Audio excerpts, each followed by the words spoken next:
আসসালামু আলাইকুম। আগামীকাল আমাদের বকরিদ, তাই ঈদ বকরিদ আসলে আমাদের ভুঁয়ে বুকটা ধর ধর করে কাঁপে। কেন জানেন? প্রচুর বাইক অ্যাক্সিডেন্টে প্রত্যেক বছরে প্রচুর প্রচুর মায়ের বুক খালি হয়ে যায়। তাই সেই মা বাবাকে রিকোয়েস্ট করছি আমি, ছেলেকে একবার বাইকের চাবি দেওয়ার আগে হাজারবার ভাবনা চিন্তা করে সেই ছেলেকে বলুন, সেই মেয়েকে বলুন যে তোরা আমার দুনিয়া, তোরা আমার সম্পদ, বাইকটা একটু আস্তে চালা আর হেলমেটটা যেন অবশ্যই মাথায় রাখে। তাই আপনাদের করজোরে রিকোয়েস্ট করছি বাবা মাকে যে বাইকের চাবিটা দেওয়ার আগে হাজারবার ভাবনা চিন্তা করে সেই বাচ্চাকে চাবিটা দেবেন যে বাবা তুই আমার দুনিয়া, তুই আমার সম্পদ, ছেলেই হোক বা মেয়ে হোক।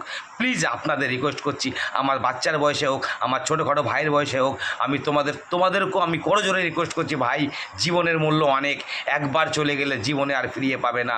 তাই তোমাদেরও রিকোয়েস্ট করছি ভাই, বাইকটা একটু আস্তে চালাবে, হেলমেটটা ইউজ করবে।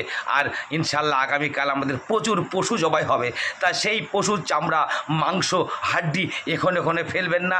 আর এ প্রান্তে থেকে ও প্রান্তে আত্মীয় স্বজনের বাড়িতে মাংস পৌঁছানোর জন্য ভালো প্লাস্টিক ইউজ করুন, মজবুত প্লাস্টিক ইউজ করুন, মানে আমাদের জন্য কোনো ভাইয়ের যেন কোনো অসুবিধা না হয়, এর জন্য আপনাদের করজোরে রিকোয়েস্ট করছি আপনারা একটু চেষ্টা করবেন যেন আমাদের জন্য কোনো ভাইদের কোনো সমস্যা না হয়। ধন্যবাদ।